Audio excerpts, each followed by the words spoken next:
हम सब के एहसासात और जज्बात होते हैं और वो कभी भी खत्म होने वाले नहीं हैं, लेकिन हमें ये फैसला करना है कि हम उन्हें अपने रवैये पर हावी नहीं होने देंगे। अगली पेशकश में हम जानेंगे कि हमें खुद को पूरा एतमाद महसूस नहीं करना है पूरा एतमाद होने के लिए।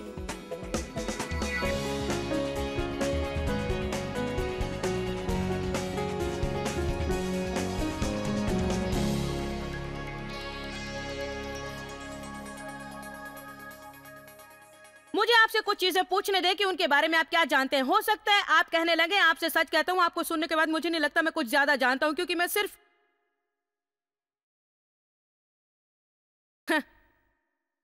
ऊपरी इल्म की बात नहीं कर रही हूं। मैं बात कर रही हूं आप क्या जानते हैं। मैं बात कर रही हूं आपकी जड़ें किस में पेवस्त हैं। मैं बात कर रही हूं आप में क्या समाया है और आप पर काबू किया हुआ है और अपनी जड़ें आप में इतनी मजबूत कर चुका है कि कुछ भी जहन्नुम का कोई शैतान और दुनिया का कोई इंसान और कोई भी आजमाइश और रंज और तबाहाली और मायूसी आप में से उसे उखाड़ कर नहीं फेंक सकती। मैं जानना चाहती हूं आप क्या जानते हैं, क्योंकि इसी से फर्क आता है जब मालूमात इंकिशाफ में बदल जाती है।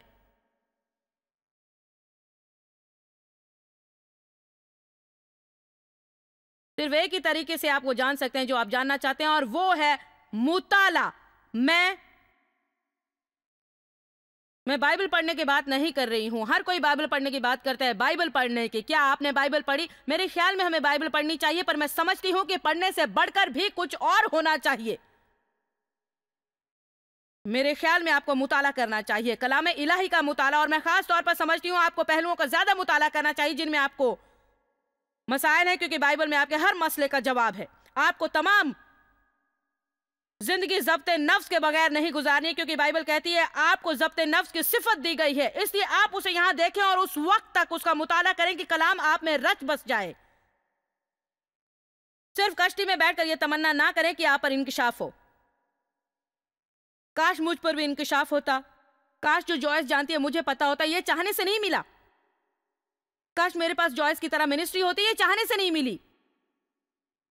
इसके लिए मुझे सब कुछ खोना पड़ा, सब कुछ। शुरुआत मेरी इज्जत से हुई, मुझे खोनी पड़ी अपनी इज्जत।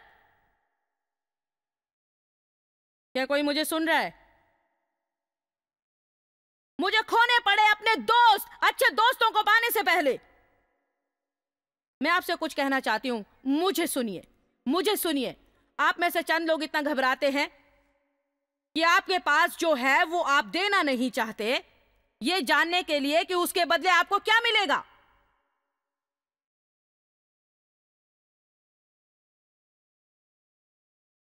आपके पास जो ये मामूली और हकीर चीज होती है, आप उसी से जुड़े रहना चाहते हैं। कुछ के तो ऐसे दोस्त हैं जिन्हें आप पसंद नहीं करते। वो आपको पसंद करते हैं, वो मनफी है, वो तनकीदी हैं, वो चुगलखोर हैं, वो नुक्ताची हैं। आपको पसंद भी नहीं है, आप उनके साथ रहना पसंद नहीं करते, तो फिर आप उनके साथ भटकते क्यों हैं? मुझे पता नहीं, दूसरा कोई और है नहीं। समझ में नहीं आता क्या करूं। अकेले अकेले खाने का जी नहीं चाहता। क्यों नहीं? खुद से प्यार करना सीखें, खुद के साथ वक्त गुजारना सीखें। आपके पास जो है उसे दे दे, देखे खुदा आपको क्या देता है। उन लोगों से दूर रहें जो आपकी जिंदगी में जहर घोलते हैं। क्या हो जाएगा अगर आप चंद साल तन्हा रहेंगे? आप खुदा को और भी अच्छी तरह से जान पाएंगे। मैं आपको यह बता दूं कि मेरी मिनिस्ट्री के शुरुआती दिनों में शायद यही मेरा सबसे बड़ा मसला था, खासकर जब मुझे मेरा चर्च छोड़ना पड़ा, क्योंकि मैं आदी थी इन बहुत सारे लोगों का हिस्सा बने रहने की। हम एक दूसरे की तारीफ करते, एक दूसरे से प्यार करते, एक दूसरे की हौसला अफजाई करते और इसी तरह की चीजें। साहिबान, जब खुदा ने मुझे खुद से कुछ करने को कहा तो मैं बिल्कुल तन्हा हो गई थी और मुझे लगता था कि मेरा दम घुटेगा। आपको लगता है हर वक्त बैक रूम या ग्रीन रूम, जो बिल्कुल ग्रीन नहीं होता, वहां पड़े रहने में मजा आता है?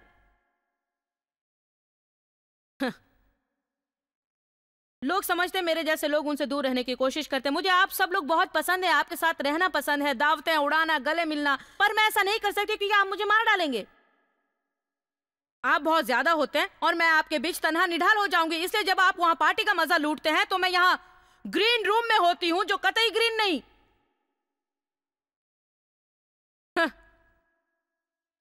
तो मैं तन्हा हो गई, इतनी तन्हा कि लगता था कहा कि मैं बर्दाश्त नहीं कर पाऊंगी। और कौन सोच सकता है आज यहां जो ऊपर है, आपको पता है? तो आपको पता है क्या, अब मैं बिल्कुल तन्हा नहीं हूं। मुझे खुदावन को अच्छी तरह से जानने का मौका मिला, खुदा का शुक्र है। मेरे अच्छे दोस्त हैं हर जगह, जहां भी मैं जाती हूं, जहां भी देखती हूं, लेकिन सबसे अहम, मैं खुदा को जानती हूं। पौलुस ने कहा कि मैं उसको और उसकी हयाते नौ की कुव्वत को जान सका जो मुझे मुर्दों में से उठाती है जबकि मैं अपने जिस्म में ही होता हूं। पौलुस ने कहा कि मैं उसे जान सकूं। और आपको पता है उन्होंने क्या कहा? यह मेरा पक्का मकसद है। उन्होंने कहा मेरा पक्का इरादा है और मैंने खुद को तैयार कर लिया। मैं कश्ती में बैठ सोचता नहीं रहूंगा कि मैं उन्हें जानूं, मैंने उन्हें जानने का अज़्म कर लिया है। क्या आपको पता है आप खुदा को किस तरह जान पाते हैं? आप उसके साथ वक्त गुजारते हैं। हालेलुया। अब देखें अय्यूब 19:25, अपने एहसासात के सहारे ना जिए, आप जो जानते हैं उस पर जिए। और अगर आपको पता नहीं आपको क्या करना है तो उसका पता लगाइए। आप यहां से जाने के बाद कहें मैं खुदा को जानने की जुस्तजू करूंगा। आप यहां से जाने के बाद कहें मैं खुदा को, अगले साल इस वक्त तक मुझ पर खुदा के प्यार का इंकिशाफ होगा। मालूमात नहीं बल्कि इंकिशाफ। मैं खुदा को जानूंगा और यह जानूंगा कि मसीह में मैं क्या हूं। मेरी जिंदगी में जिनसे इस्तेसाल की वजह से मैं खुद को कसूरवार समझती थी, मुझे बहुत शर्मिंदगी होती थी। मैंने रास्तबाजी का मुताला किया मैंने बड़े बड़े हरफों में सहीफे लिखे, मैंने उनकी तफसीर जानी। मैं आपको पूरी बाइबल में रास्तबाजी के जो सहीफे हैं उनका हवाला दे सकती हूं। और जब भी शैतान मुझे गुनहगार ठहराने की कोशिश करता है तो अपने आप ये मेरी जबान पर आता है, मैं मसीह में खुदा की रास्तबाज हूं, वो मुझसे प्यार करता है, मैं मसीह में रास्तबाज हूं। चुप बैठ शैतान, अब मैं तुझे कतई सुनने वाली नहीं हूं। मैं जानती हूं मैं कौन हूं, मैं जानती हूं मैं सोचती नहीं हूं, मैं महसूस नहीं करती, मैं जानती हूं। खुद से यह पूछना तर्क करें कि आप कैसा महसूस करते हैं। तकरीबन 2 साल कबल किसी ने मुझसे कहा आप जो इतना सफर करती हैं उसके बारे में क्या महसूस करती हैं, हर वक्त इन होटलों में रहने के बारे में आपको क्या लगता है? मैंने कहा आपको पता है क्या, काफी अरसा हुआ मैंने ये खुद से पूछा नहीं। मैं खुद से पूछा करती थी चीजों के बारे में मैं क्या महसूस करती हूं, अब नहीं पूछती। डेव ने हमारे दोस्त से कहा जिसने हमसे पूछा था कि हम इसके बारे में क्या महसूस करते हैं। डेव बोले आपको पता है क्या, हकीकत में इस बारे में बिल्कुल जज्बाती नहीं होते। उनका ये मतलब नहीं था जैसे मेरा मतलब डेव और मैं बैठकर दुखड़ा रोते हैं कि खुदा हमसे क्या क्या करवाता है। तो ऐसा नहीं कि हमारे उस किस्म के जज्बात नहीं। डेव ने कहा ये वो है जो हमें करना है, इसलिए हम खुश हैं और मुतमईन हैं क्योंकि हम बस वो करने जो हमें करना है। और आपको पता है मैं क्या सोचती हूँ, बहुत से दूसरे लोग वो करेंगे जो उन्हें करना है अगर वो खुद से पूछना छोड़ दें कि उसके बारे में वो क्या महसूस करते हैं।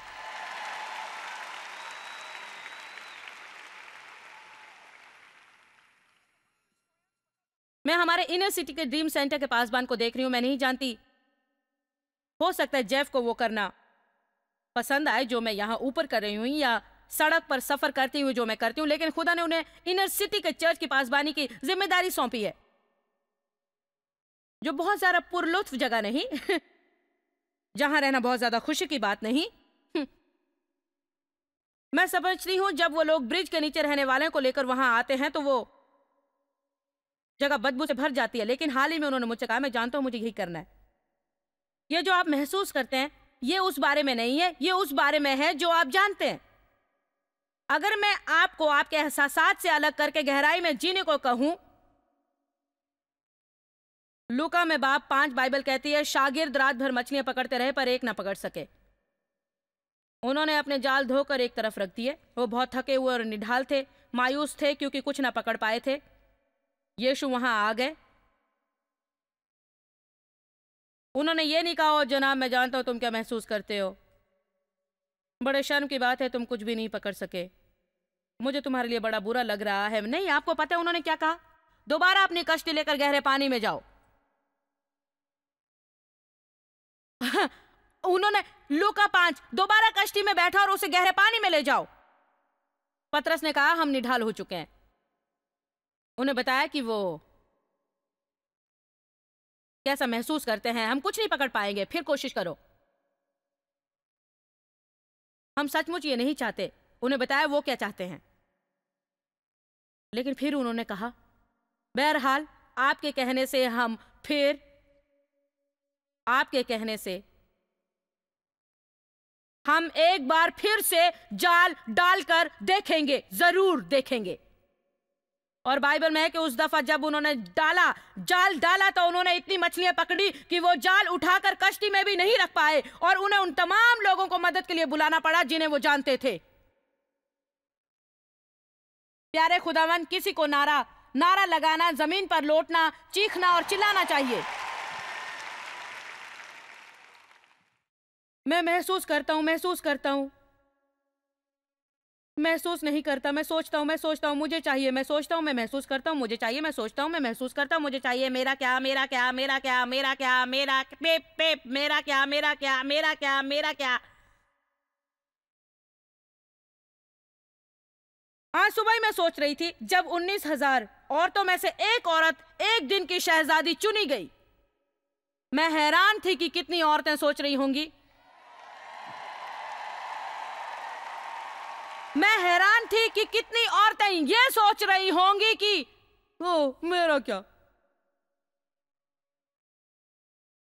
मैं हैरान हो रही थी कि जब 19,000 में से एक औरत को उसके डील डॉल के लिए चुना गया तो कितने लोगों ने सोचा होगा हमेशा कोई और ही होता है, मैं कभी नहीं। जब कल उस औरत को उन लोगों ने प्लेटफॉर्म पर खड़ा किया ये बताने की इस बनाव सिंगार ने उसके लिए क्या किया, मेरा जी इतना ललचाया कि दौड़ती हुई स्टेज पर चढ़ जाऊं। मेरा क्या, मेरा क्या, मेरा क्या। बाज़ औकात जब आपको यह महसूस होता है कि खुदा आपको भूल गया है, आप अपनी कामयाबी से बस चंद ही कदम के फासले पर होते हैं। बाज़ औकात सबसे बड़ी मुश्किल सबसे बड़ी कामयाबी के पहले आती है। मेरा मतलब शागिर्द थक गए थे, वो निढाल हो चुके थे, वो बस नाकाम नाकाम और नाकाम थे। और यीशु ने कहा मैं ये चाहता हूं कि तुम करो, दोबारा कष्ट में जाओ। दर हकीकत वो कह रहे थे तुम क्या महसूस कर रहे हो उससे फर्क नहीं पड़ता, तुम क्या चाहते हो उससे फर्क नहीं पड़ता, तुम क्या सोचते हो उससे फर्क नहीं पड़ता। गहराई में जाओ। ठीक है खुदावंद, हम ऐसा नहीं चाहते, हम नहीं समझते ये सही ख्याल है, हम ऐसा महसूस नहीं करते, लेकिन आप कह रहे हैं तो हम जरूर जाएंगे। आपको ये सीखना चाहिए कि खुदा के कलाम के मुताबिक कैसे चाहिए। अगर आप अपनी जिंदगी में काफी चाहते हैं खुद के लिए और अपने अतराफ के लोगों के लिए, तो आपको सीखना चाहिए कि किस तरह जाल फेंके और उससे ज्यादा गहराई में जाएं जो आप महसूस करते हैं, सोचते हैं और चाहते हैं। अय्यूब 19:25। खुदावंद बस इतना जानता था कि यह शख्स किस अजियत से गुजर रहा है, यह कितना मुश्किल होगा।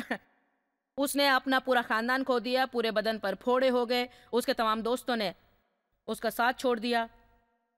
फिर भी वो क्या कहता है, क्योंकि मैं जानता हूं कि मेरा निजात दहिंदा और मेरा हिमायती जिंदा है। मैं जानता हूं कि मेरा निजात दहिंदा, और एम्प्लीफाइड बाइबल में का ये हिस्सा मुझे सबसे ज्यादा पसंद है। मेरा हिमायती खुदा इंसाफ का खुदा है। और देखे मैं आपसे सच कह रही हूं, अब मैं बहुत ज्यादा बौखला नहीं जाती हूं जब लोग मेरी मुखालफत करते हैं, क्योंकि मुझे मेरा बचाव नहीं करना। मैं मेरे दिल को जानती हूं, मैं जानती हूं मैं कौन हूं, मैं क्या कर रही हूं, मैं जानती हूं मैं जो कर रही हूं उसके पीछे मेरा मकसद क्या है। मैं जानती हूं मेरे पास जो कुछ है उसके लिए मैंने बड़ी मेहनत की है, इसलिए मैं परवाह नहीं करती कोई क्या सोचता है। मैं जानती हूं खुदा मेरा हिमायती है, मुझे अपना दफा करने की जरूरत नहीं है, क्योंकि अगर मुझे हिमायत की जरूरत होगी तो खुदा करेगा। इसमें वो 1 साल या 2 साल या 3 या 5 साल 10 साल लगा सकता है, लेकिन वो करेगा, बशर्ते कि आप उसे खुद से करने की कोशिश ना करें। 2 या 3 साल कबल हमारे शहर में मीडिया की बड़ी धूम थी, हर तरह की बुरी बातें हमारे लिए लिखी जाती थी। मैं बहुत परेशान हो जाती थी, यहां तक कि जब मैं कॉफी पीने कहीं बाहर जाती तो मुझे बचते बचाते जाना पड़ता। मेरा चेहरा उन तमाम अखबारों के फ्रंट पेज पर होता जो मेज पर रखे हुए होते जहां मैं कॉफी पीने के लिए जाती। जाहिर है आपको पता है वो ऐसी ही तस्वीरें छापते, कुली हदियों का टोकरा उठाए हुए, और पैगाम क्या होता, अय्यार मुबल्लिगा आपके पैसे ऐंठने के दर पे।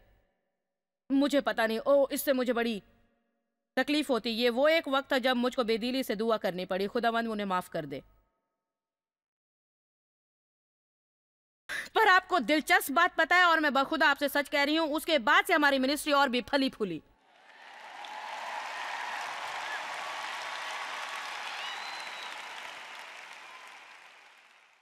ये सब होने के बाद लोगों में इस प्रोग्राम को देखने की और भी दिलचस्पी बढ़ गई। ओ हाँ, यही वो औरत है जो अखबारों की सुर्खी थी। ओ, ये इतनी बुरी तो नहीं लगती है। हमारी आमदनी बढ़ गई, हमारी मिनिस्ट्री में जो लोग हिस्सा लेते हैं वो बढ़ गए, हमारी पार्टनरशिप बढ़ गई, हमारे लिए नए दरवाजे खुल गए नए मौके के। इतना ही नहीं, इससे मुझे भी फायदा पहुंचा। उसके बाद से मैं Larry king live good morning America पर 2 बार आ चुकी हूं। ये ऐसा है कि शैतान हाँ, अपना सबसे बेहतरीन हथकंडा आजमाता है पर फिर भी हार जाता है अगर खुदा आपका हिमायती हो तो।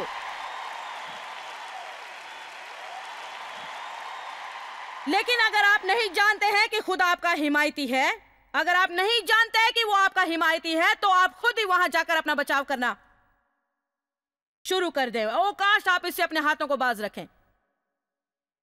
कहें, ब्रदर मैं तुमसे प्यार करता हूं, मैं तुमसे प्यार करता हूं। सिस्टर मैं खुदा से दुआ करता हूं वो तुम पर रहमत नाजिल करे, तुम्हें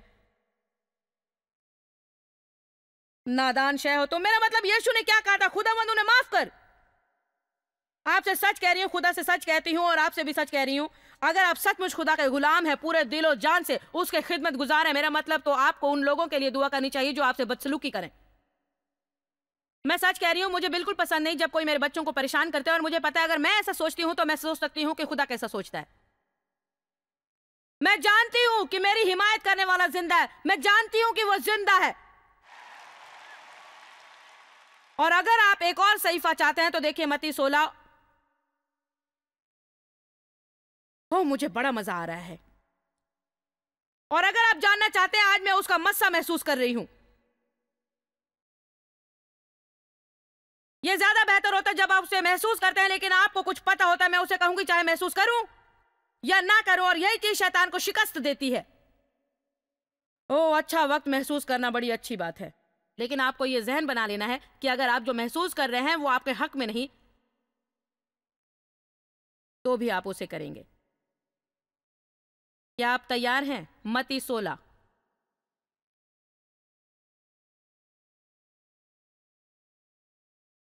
आयत 13। जब यीशु कैसरिया फिलिप्पी के इलाके में आया तो उसने अपने शागिर्दों से पूछा कि लोग इब्ने आदम को क्या कहते हैं। उन्होंने कहा, बाज यूहन्ना बपतिस्मा देने वाला कहते हैं, बाज एतिया, बाज यिर्मयाह या नबियों में से कोई। उसने उनसे कहा, मगर तुम खुद मुझे क्या कहते हो? इससे फर्क नहीं पड़ता कि दूसरे सब खुदा के बारे में क्या सोचते हैं, आप क्या सोचते हैं? शमून पतरस ने जवाब दिया, तू जिंदा खुदा का बेटा है, मसीह है। अब मुझे आपको पतरस के बारे में कुछ दिलचस्प बात बताने दें, चंद मिनट का वक्त मुझे दें। पतरस ने बहुत सारी बेहुदा चीजें की थी। मैं पतरस की तरफ देखकर सोचती हूं, जनाब जब खुदा पतरस का इस्तेमाल कर सकता है तो किसी के लिए भी उम्मीद की जा सकती है। मतलब आप अहमक ही होंगे अगर यीशु को बुरा भला कहेंगे, और पतरस ने यीशु को कहा। बाइबल कहती है कि पतरस ने उनको बुरा कहकर कहा, ओ नहीं, तुम्हें यरूशलेम नहीं जाना चाहिए। हाँ, मैं निजात का पूरा मंसूबा तर्क करना चाहिए क्योंकि यह सही महसूस नहीं होता।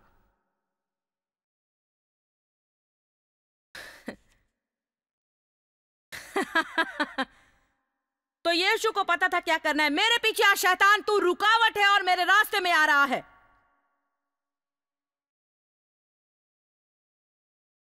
लेकिन जानते हैं मैं क्यों समझती हूं कि खुदा ने पतरस का इस्तेमाल किया, जबकि उसने ये तमाम बेहुदा हरकतें की। उसने चंद एक ऐसी चीजें की कि खुदा को भी खड़े होकर गौर करना पड़ा था। सबसे पहली वो अकेला शागिर्द था जो कश्ती से बाहर निकला। आप मुझे सुन नहीं रहे हैं, मैंने कहा वो अकेला शागिर्द था जो कश्ती से बाहर निकला था। खुदा को इस तरह की जारहाना हिम्मत वाला मैं कोशिश कर देखता हूं, यीशु वाला जज्बा पसंद है। दूसरे 11 वहीं बैठे रहे पर पतरस कश्ती से बाहर आया। पता पतरस के बारे में मुझे क्या पसंद है? पतरस ने अपनी माजी पर काबू पाया। आपको बाइबल में पतरस और पौलुस का जिक्र किसी और से ज्यादा मिलेगा। पतरस कश्ती से बाहर आया। उसे पता था कि खुदा कौन है। तुम मसीह है, जिंदा खुदा का बेटा। पौलुस ने अपने माजी पर काबू पाया। उसका माजी बहुत घिनौना और दहशतनाक था। ईसाइयों के साथ बदसलूकी करना, उन्हें कैद करने और मारने में मदद करना और यहां तक कि उनकी जान ले लेना।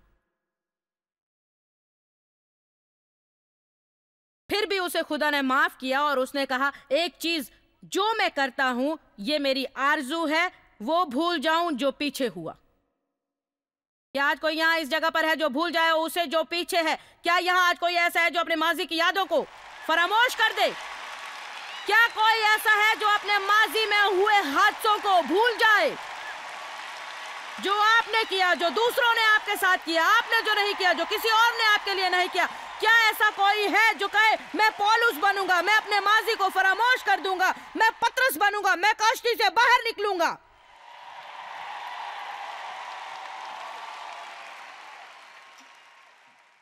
अब इसे सुनिए, फिर मेरी बात खत्म। मगर तुम मुझे क्या कहते हो कि मैं कौन हूं? उसने कहा, तू मसीह है, जिंदा खुदा का बेटा। फिर यीशु ने कहा, मुबारक है तू, खुशकिस्मत और काबिल रश्क शमून बरयूना, क्योंकि यह बात गोश्त और खून से नहीं बल्कि मेरे बाप ने जो आसमान पर है तुझ पर जाहिर की है। अगर आप खुदा के साथ वक्त गुजारना शुरू करें तो वो आप पर चीजों को जाहिर करेगा। आपको मालूमात नहीं होगी, आपको इंकिशाफ होगा। अब सुनिए, और मैं तुझसे कहता हूं कि तू पतरस है, पत्थर का टुकड़ा, और मैं इस पत्थर पर अपनी कलीसिया बनाऊंगा और आलमे अरवाह के दरवाजे उस पर गालिबाना आएंगे। ये किस पत्थर की बात वो कर रहे हैं? हम जानते हैं वो ईमान की बात कर रहे हैं, पर ईमान किस पर? मैं जानती हूं मेरा निजात दहिंदा जिंदा है। मैं जानती हूं कि वो मेरा हिमायती है। मैं जानती हूं कि खुदा मुझसे प्यार करता है। मैं जानती हूं कि मुझे मसीह में खुदा का रास्तबाज बनाया गया है। मैं जानती हूं कि मुझे माजी में नहीं जीना है। मैं जानती हूं कि वो मेरी हिमायत करने वाला है। मैं जानती हूं कि आप मसीह हैं, जिंदा खुदा के बेटे। मुझे परवाह नहीं मैं क्या महसूस करती हूं, क्या सोचती हूं, मैं परवाह नहीं करती दूसरे क्या कहते हैं। मैं ये जानती हूं कि मैं ये जानती हूं, मैं ये जानती हूं, मैं ये जानती हूं कि मैं जानती हूं, और उसी तरह से मैं जीऊंगी। चलिए अपने पैरों पर खड़े हो जाइए, जोरदार आवाज में खुदा का शुक्र अदा कीजिए। हालेलुया! मैं पूरे एतमाद खातिन हूं।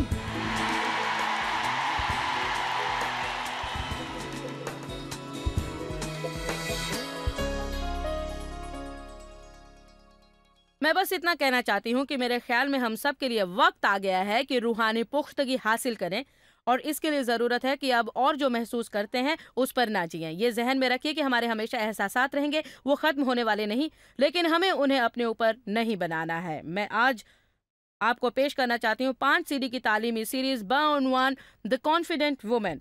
अगर आप लोग इसे हासिल करना चाहते हैं तो आपको बस इतना करना है कि WO पर चौकड़ी लगा दें, उस पर टेप लगा या कुछ और लगा दें, और फिर आप उसे इस तरह पढ़ें, द कॉन्फिडेंट वुमेन, क्योंकि उसूल सबके लिए एक होते हैं।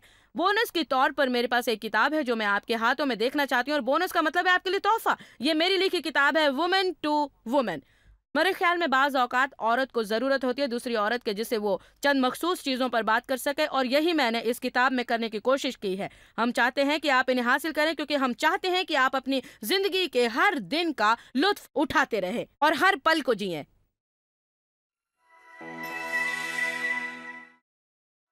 जॉय स्मायर मिनिस्ट्री आपकी उम्मीदों से ज्यादा है। आपके लिए आप सबका यहाँ आने के लिए शुक्रिया, और शुक्रिया उन दोस्तों और वालिदैन का जिन्होंने इसे दुनिया भर में फैलाया।